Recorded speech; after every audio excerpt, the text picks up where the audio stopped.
August 1st, 1943. Dawn breaks over the Balkans. The rising sun burns red against the haze, as if the land itself senses what is coming. Beneath that light, the vast oil refineries of Ploiești, Romania, stand silent.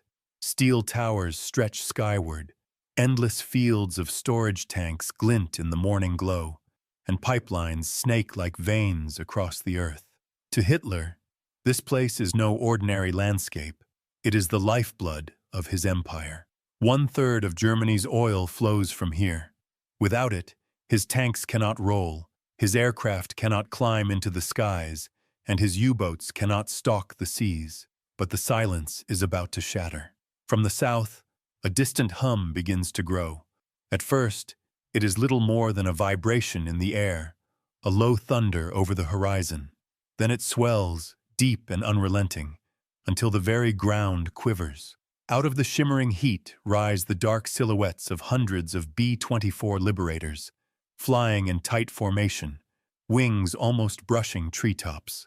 Never before have so many bombers been hurled so low, so deep, into the very heart of the Axis. Inside each aircraft, the air is stifling. Sweat drips down faces, soaking flight suits. Navigators crouch over maps, eyes straining in the dim light. Pilots grip their controls with white knuckles as the vibration of 4 roaring Pratt and Whitney engines rattles their bones. Some men mutter prayers. Others sit in silence, resigned. All of them know the truth. This mission is as close to suicide as any ordered in the war. Then the first flash. A burst of black smoke erupts just ahead of the lead formation. The earth below has awakened. Dozens of German flak batteries open fire, their barrels spewing shells into the sky with ruthless precision. The air fills with thunderclaps, shrapnel tearing across wings and fuselages. Planes rock violently, some twisting into fireballs, their broken forms tumbling into the fields below. Gunners at waist windows swing their .50 caliber Brownings wildly, searching for fighters, firing at anything that dares to break through the smoke and flames. The attack is relentless. The formations stagger, but they do not turn back.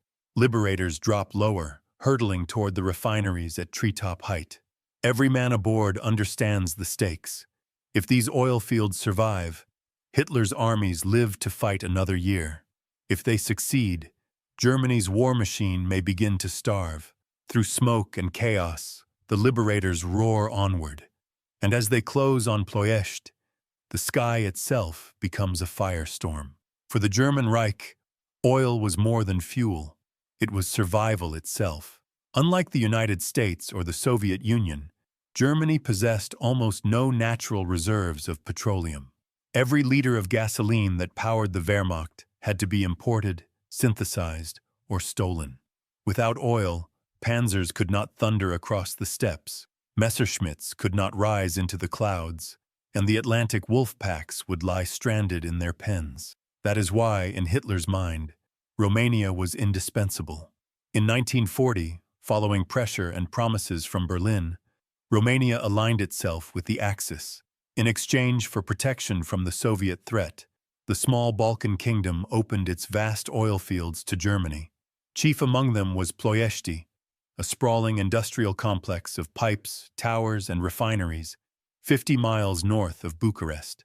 To Allied planners, Ploiești was nothing less than the beating heart of Nazi industry. Its figures were staggering. In 1943, the fields around the city produced more than 7 million tons of crude oil a year.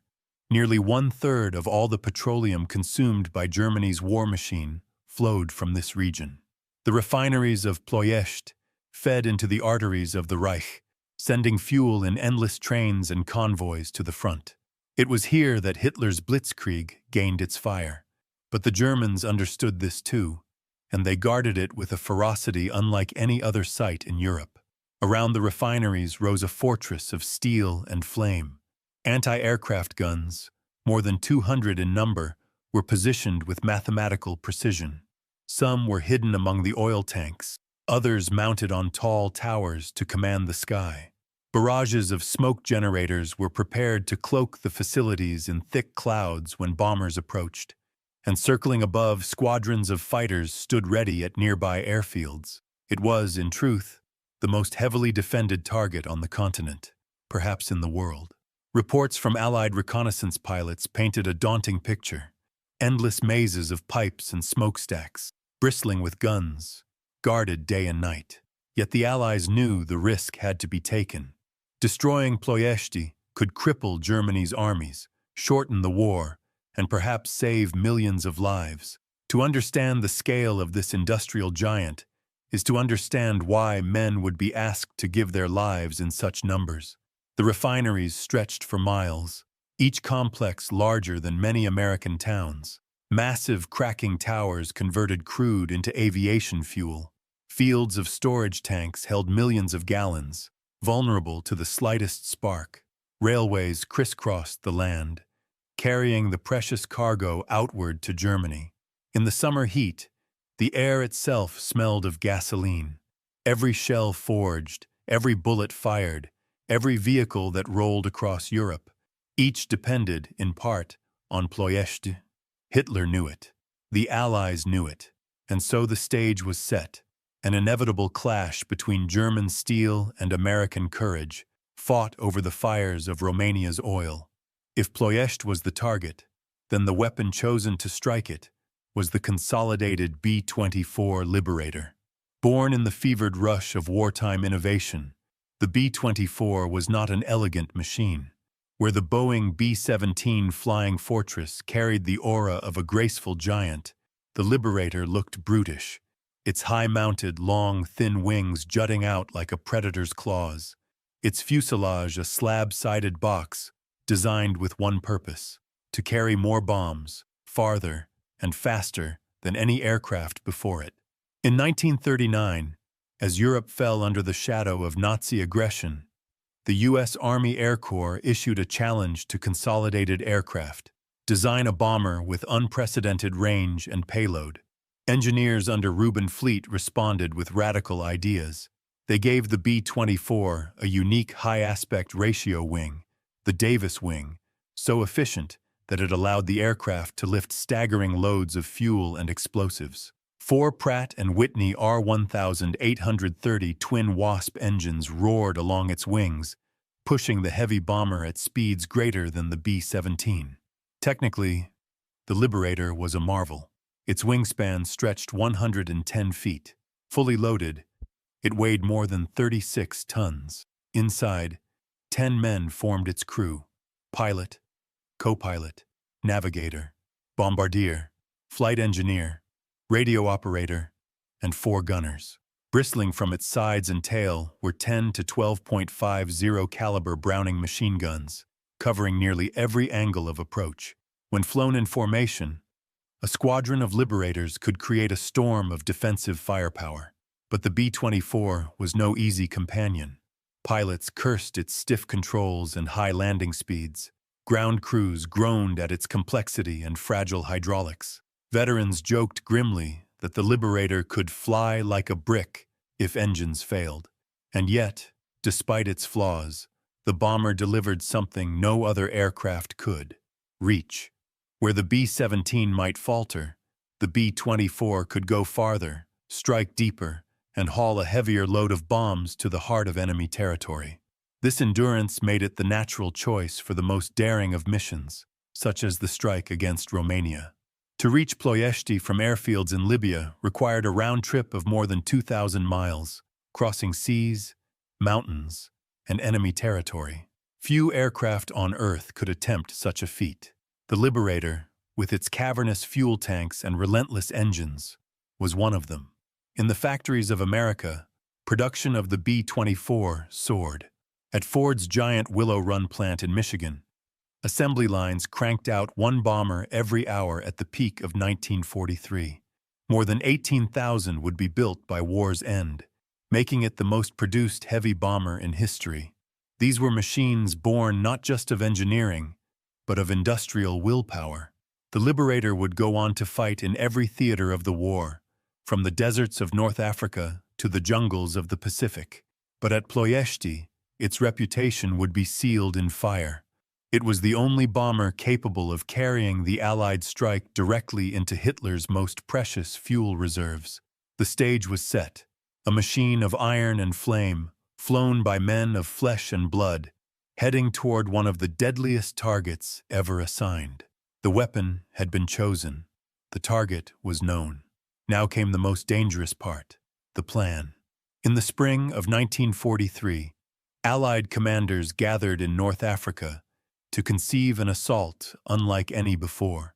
General Henry Hap Arnold, chief of the U.S. Army Air Forces, understood the enormity of the task. To strike at Ploiești was to reach deep into the Axis heartland, far beyond the safety of escort fighters, through territory bristling with defenses. Yet Arnold was adamant. The oil must burn. Without it, the Reich's armies would falter. The mission was codenamed Operation Tidal Wave, an apt name, for it would require nothing less than a flood of steel and fire hurled against Romania. But how to achieve surprise? Allied planners faced a grim reality. High-altitude bombing had already proven ineffective against such targets. In 1942, a smaller raid of B-24s had struck Ploiești from 24,000 feet.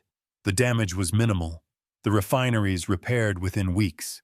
This time, success required audacity. The answer was radical. The bombers would fly at treetop level, barely 200 feet above the ground, sometimes lower. By skimming over mountains and valleys, they would evade German radar and descend on Ploiești with shocking suddenness. It was a plan of staggering risk. Heavy bombers had never been used in such a way. At that altitude, even a single rifle could bring one down. But if it worked, the oil fields would be destroyed in a single hammer blow. Training began in the deserts of Libya. Crews of the 98th, 376th, 44th, 93rd, and 389th bomb groups practiced endlessly, flying over mock refinery layouts constructed in the sands. They rehearsed formation flying at perilously low altitudes, bomb runs against simulated storage tanks, and the precise timing required to weave hundreds of bombers into a single synchronized strike. Letters and diaries from the men reveal their unease. Many understood what lay ahead. "This one feels different," one airman wrote. "Like walking into a storm you know will swallow you whole." Commanders did not disguise the truth. Casualties were expected to be catastrophic. Yet still, volunteers stepped forward. The logistics were staggering. 177 B-24s, over 1,700 men, all to launch from airfields near Benghazi in Libya. The round trip would cover more than 2,400 miles, the longest and most dangerous bomber mission attempted to that point in the war. Each plane would carry bombs fused for low-altitude detonation, designed to shatter tanks and pipelines with fiery precision. On the eve of the mission, silence gripped the camps. Men cleaned their weapons, studied their maps, and wrote last letters home. Chaplains moved quietly between tents, offering comfort. One commander told his crews plainly, "Some of you will not be coming back, but if we succeed, we may help end this war sooner." It was a gamble of giants, and by dawn on August 1st, the dice were ready to be thrown. August 1st, 1943, the hour before dawn. On the dusty airstrips near Benghazi, Libya, the Liberators stood ready. Dark hulks of steel stretched wingtip to wingtip, lined in silent rows beneath a sky full of stars. Ground crews moved like shadows, checking fuel lines, arming bombs, securing machine guns. Pilots clambered into cockpits, strapping themselves into leather seats worn smooth by sweat. Around them, crews exchanged final words, brief nods, quiet jokes, prayers muttered under breath. For many, it would be their last dawn. At precisely 5:30 a.m., the first engines roared to life. The silence of the desert shattered into thunder as Pratt and Whitney twin Wasps coughed, sputtered, then surged with power. One after another, more than 170 bombers shook the earth as their engines ignited, the combined roar echoing across the Libyan plain. Dust clouds rose like smoke from beneath spinning propellers. By 7 a.m., the sky above Benghazi trembled with the weight of the greatest low-level bomber force yet assembled. Then, in tight formations, the Liberators lifted from the runways. One by one, they clawed into the air, heavy with bombs and fuel for the 400-mile journey. The mission had begun. The flight northward carried them across the Mediterranean, the vast expanse of blue stretching endlessly beneath. Inside the aircraft, the air grew hot and suffocating. Temperatures in the sealed fuselages climbed above 100 degrees. Sweat rolled down faces, soaked flight suits, and pooled beneath boots. The constant drone of 4 engines pressed against eardrums until thoughts themselves felt muffled by the vibration. Hour after hour, the formations pressed on. Navigators checked and rechecked their charts, calculating headings with meticulous precision. The Liberators had to cross the sea, the Greek coast, and then the rugged mountains of the Balkans before descending toward Romania. Any error could scatter formations across hostile skies. Then came disaster. As the bombers pushed inland over the mountains of Albania, a navigational mistake by one formation led to a critical split.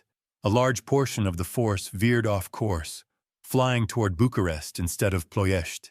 The error meant the carefully synchronized assault was unraveling before the target was even in sight. Still, there was no turning back. The crews pushed eastward, deeper into enemy territory. Spotters on the ground sighted the black crosses of American bombers against the morning sun, and alarms wailed across Romania. German and Romanian defenders raced to their posts. Anti-aircraft crews loaded shells into their guns. Luftwaffe fighters scrambled from airfields near Bucharest and Brașov, engines screaming as they climbed into the sky. For the men inside the bombers, the tension was unbearable. "Flak ahead!" a navigator shouted over the intercom as the first bursts appeared in the distance, small black puffs growing larger with each second. Then, with a crack like thunder, the sky erupted. Shells burst around the formations, jagged shrapnel ripping across fuselages. One Liberator staggered as an engine tore away in flames, the aircraft rolling onto its side before smashing into the earth below. Another exploded mid-air, a ball of fire that lit the morning sky. Gunners swung their .50 calibers into action. The side windows rattled with the deafening bark of machine guns as streams of tracer fire arced toward oncoming fighters. Messerschmitts and IAR-80s dove in pairs, their cannons flashing, bullets hammering into wings and cockpits. Crews fought back desperately, the bombers weaving and jerking through curtains of steel. And still, through smoke, fire, and chaos, the Liberators thundered onward. Ahead lay Ploiești, the most heavily defended oil fields in Europe. What awaited them would be worse than anything they had yet endured. The firestorm was only beginning. The Liberators had crossed the threshold. Ahead lay the sprawling complexes of Ploiești, towering smokestacks, endless storage tanks, and a labyrinth of pipes gleaming in the sun. The city had braced itself for this day. Sirens wailed. Defenders rushed to their positions. Workers ran for cover as the American formations plunged toward the refineries, their engines thundering just above the rooftops. At treetop level, every second was a gamble with death. The bombers roared so low that Romanian farmers could see the faces of gunners staring back from waste windows. Some aircraft clipped trees and telephone poles as they skimmed across the fields, desperate to stay on course. Then the bombardiers opened their bays. Bombs tumbled free, whistling downward into the heart of Hitler's lifeblood. The first detonations shattered the morning calm with a roar, like the earth itself tearing apart. Storage tanks erupted in towering fireballs. Flames leapt hundreds of feet into the sky as crude oil ignited, pouring thick black smoke across the horizon. Pipelines burst apart, jets of flame arcing into the air before collapsing in burning rivers. For the men on the ground, it was an apocalypse. Workers sprinted from collapsing towers. Some never made it, caught in the shock waves or swallowed by seas of flame. German and Romanian gunners fired blindly through smoke and chaos, their flak shells exploding among the bombers at point-blank range. One Liberator disintegrated mid-dive, fragments raining across the refinery yards. Another skimmed over a tower so low its belly nearly scraped the steel before dropping its bombs in a perfect strike, only to be engulfed moments later as its own blast wave tore it apart. Yet others struck with devastating accuracy. Colonel John Kane's 98th Bomb Group barreled straight into the inferno, their bombs smashing into the Astra Romana refinery, igniting storage fields in a storm so violent that the shockwave rocked aircraft still climbing away. The 44th Bomb Group tore into Columbia Aquila, setting off chain reactions that lit the city in a sheet of fire. Flames consumed entire blocks, turning daylight into night. But the low-level approach carried a terrible cost. Bombs fused for short delay sometimes exploded too soon, incinerating the very planes that dropped them.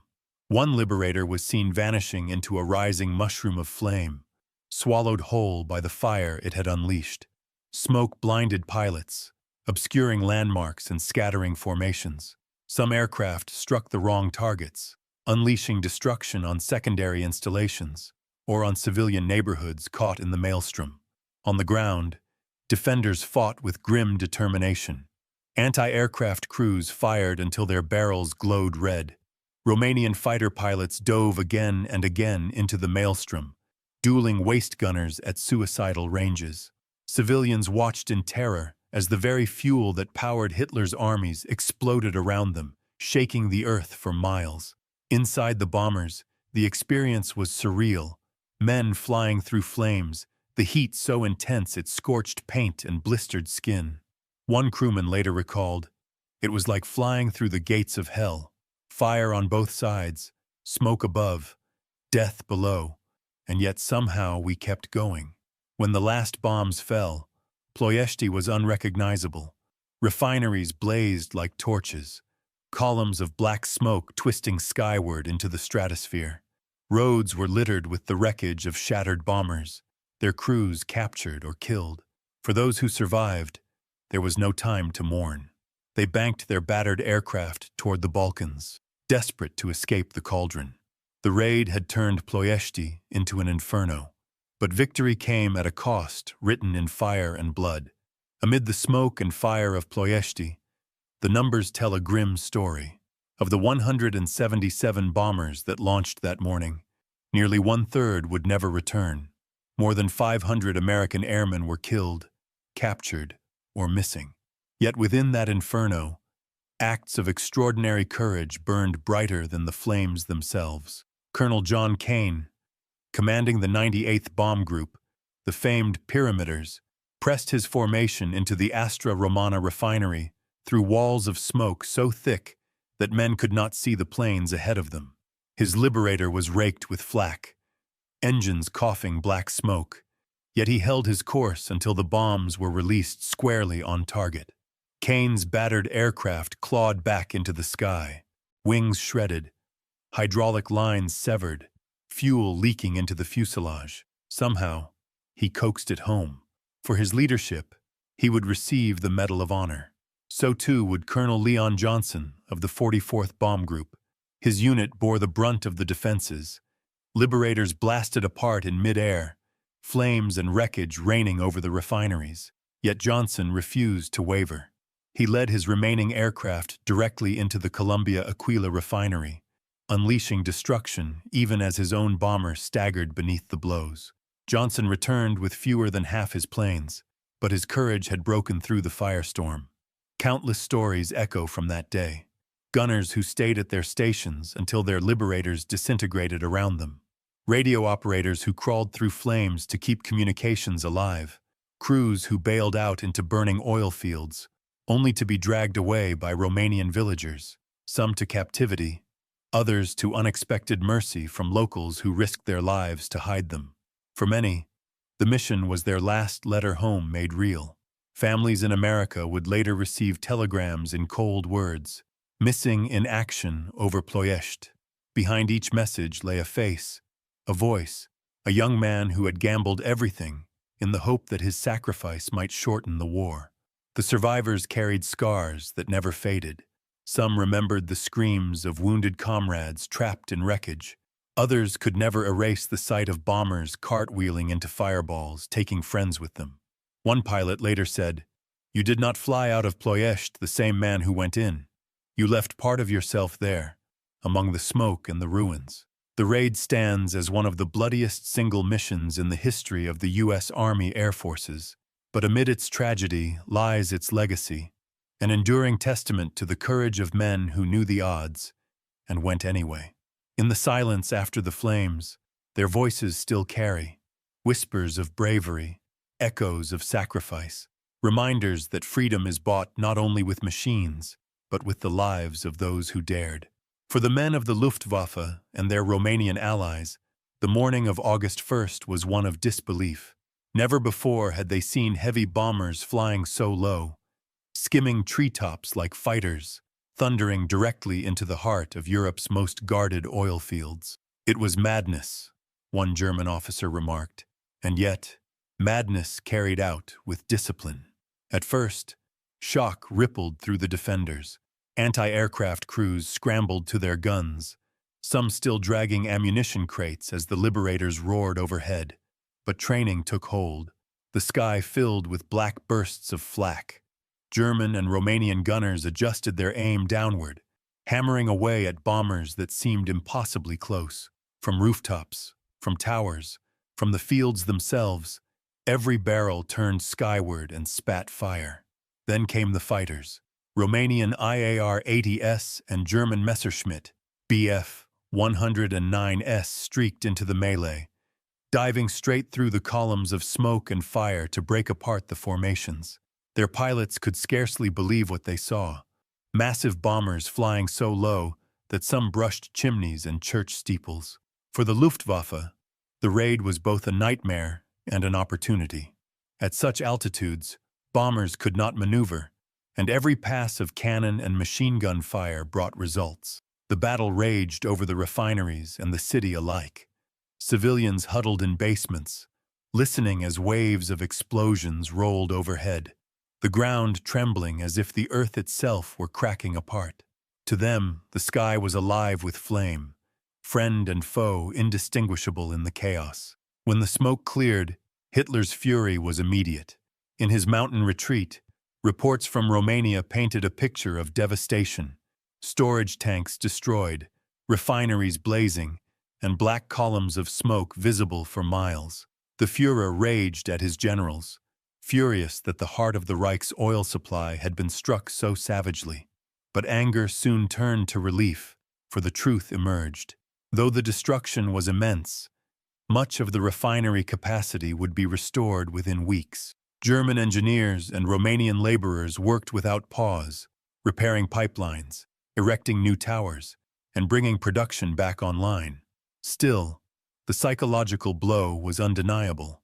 The Reich had been reminded that its lifeblood was not untouchable. Hitler demanded even greater defenses, more flak batteries, more fighters, more manpower dedicated to shielding Ploiești. The raid had failed to cripple production permanently, but it had forced Germany to divert resources desperately needed elsewhere. To the German High Command, Ploiești became both a symbol of resilience and a reminder of vulnerability. And to the men who fought that day, on the ground, in the skies, it was proof that even in the heart of Axis territory, war could rain down without warning. By the evening of August 1st, the survivors of Operation Tidal Wave limped back to their airfields in Libya. Liberators staggered onto runways riddled with holes, engines coughing black smoke, fuselages peppered with shrapnel. Some aircraft crash-landed in the desert, their crews crawling free from wreckage. Others never returned at all. The price had been staggering: 53 bombers lost, 660 men killed, wounded, or captured. It was one of the costliest missions in the history of the U.S. Army Air Forces. And yet, what had been gained? In the immediate aftermath, flames consumed the refineries of Ploiești. Vast columns of smoke blackened the sky, visible more than 100 miles away. Storage tanks had been obliterated, pipelines shattered, machinery twisted into molten heaps. For weeks, production fell sharply. Allied intelligence celebrated what seemed to be a decisive blow against Hitler's fuel supply, but reality proved more complex. German engineers, supported by thousands of Romanian laborers, launched a furious campaign of repair. Working day and night, often under threat of further raids, they rebuilt the shattered refineries with remarkable speed. Within weeks, output was climbing again. By the autumn of 1943, production had returned to levels that still fed the Reich's armies. In that sense, Operation Tidal Wave was a paradox, tactically brilliant in execution, devastating in courage, but strategically limited in long-term effect. The raid had not destroyed Ploiești forever, but it had forced Germany to reckon with its vulnerability. For Hitler, the attack was a shockwave. Furious at the audacity of the Americans, he ordered massive reinforcements for the defenses of Romania. More flak batteries were installed, additional Luftwaffe squadrons dispatched, and entire formations of ground troops tasked with guarding the oil fields. This shift siphoned precious resources from other fronts, fighters that could have contested the skies over Germany, artillery that might have supported divisions on the Eastern Front. For the Allies, lessons were clear. High-risk, low-level bombing against such heavily defended targets came at too great a cost. Future attacks on Ploiești would come from high altitude, escorted by long-range fighters like the P-51 Mustang. And as 1944 unfolded, relentless Allied bombing, combined with the inexorable advance of the Soviet Red Army, would finally bring Ploiești to its knees. By late summer of that year, as Soviet troops pushed into Romania, the oil fields were lost to Germany forever. Operation Tidal Wave did not deliver the decisive knockout blow that planners had dreamed of, but it marked a turning point in the air war, proof of American willingness to hurl men and machines at the Reich's most valuable assets, no matter the cost. And it left a legacy written in both destruction and sacrifice, a reminder that even in failure, courage can reshape the course of war. Operation Tidal Wave entered the history of the Second World War, not as a clean victory, nor as a decisive failure, but as something far more complex, a story of fire and iron, of courage and sacrifice on an almost unimaginable scale. The raid proved the Liberators' strength and its weakness.